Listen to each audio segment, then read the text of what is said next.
Hey, what's up guys? BriarRabbit here, and today I have something that I really think you're going to enjoy. It's my review of the Fusion Tournament controller from PowerA. That's a mouthful.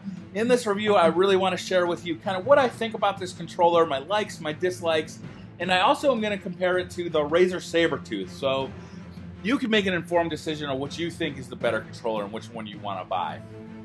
Before that though, let's look at what this controller has to offer. So right off the bat, you can see the LED lighting. This is one of those features that it looks really cool when you first use it. Your friends think it's really cool when they first come over and see it, but after that, you really don't notice it.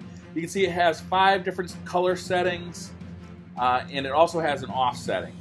You know, it's the best I've ever seen. It really looks cool. I really like how the thumbsticks themselves are lit up. Excuse me. It does the face buttons. It looks cool. I like it. It's not really a selling point for me on a controller, but you know, if it is for you, it's the best I've ever seen. The next thing you're going to see are these huge thumbsticks. Okay, so just for a comparison, I want to show you the standard Xbox controller, and you can see how these are really small compared to these. These things are gigantic, and I really like them. To be honest with you, I think that these might be my favorite thumbsticks I've ever used. My thumbs just fit them really well. When I first took the controller out of the box, they felt a bit slippery, but there's this ridge around them that really holds your thumb in place, and they're really sensitive. They don't have a dead spot. The movement is really smooth. I like them. I think they're the best. The best feature of this whole controller, I believe, are these thumbsticks. I think they're really fantastic. However, when it comes to this digital pad, man, I can't stand it. It's terrible. It's mushy. It's imprecise. It's hard to tell, like, kind of where your thumb is on it compared to what the new Xbox controller has with that kind of rotating D-pad, and what Sony has to offer and what Razer is offering on the new Sabertooth. This is really behind the 8 ball. They really need to get rid of this and replace this. All right, so next up we have the grips. So you can see on this controller, it's a little hard to tell because the grips, these are 2 different grips. This is the soft touch grip, and this is the matte grip. You can see the pattern is exactly the same. The profile is exactly the same.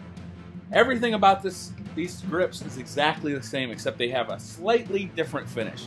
And when it's in your hand, it's kind of hard to tell.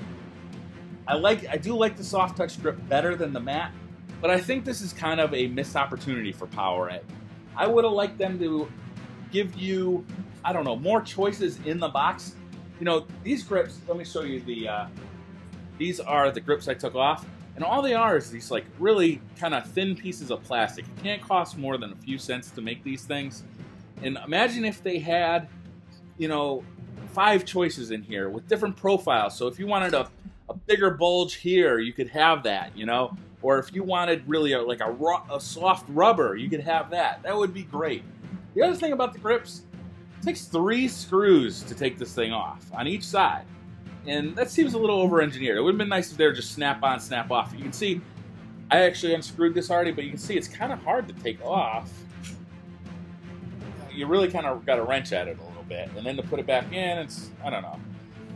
The grips, it's a cool idea. I think on the next version of this, if they gave it a little more effort, I really think that could be a real selling point.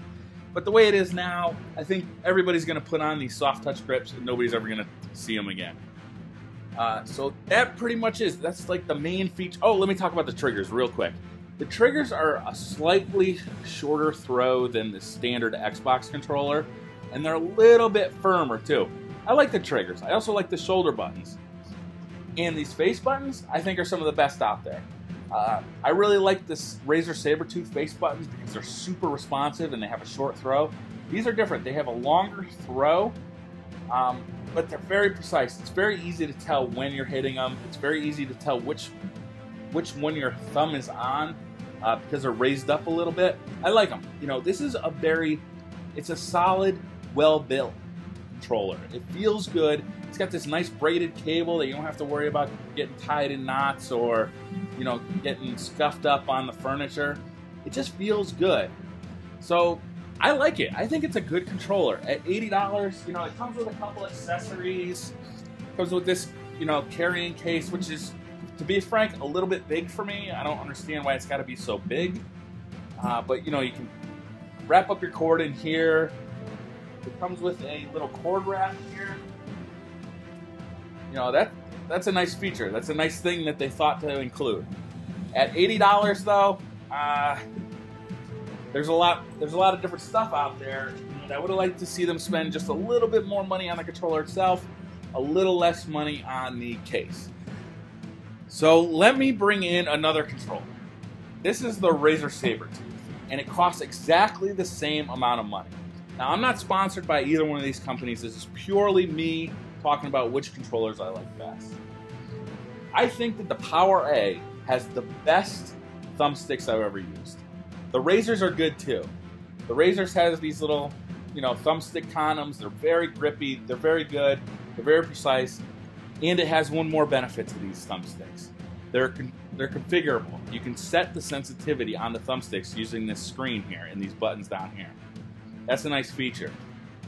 The Razer also has a kind of a soft touch rubberized grip over the entire controller.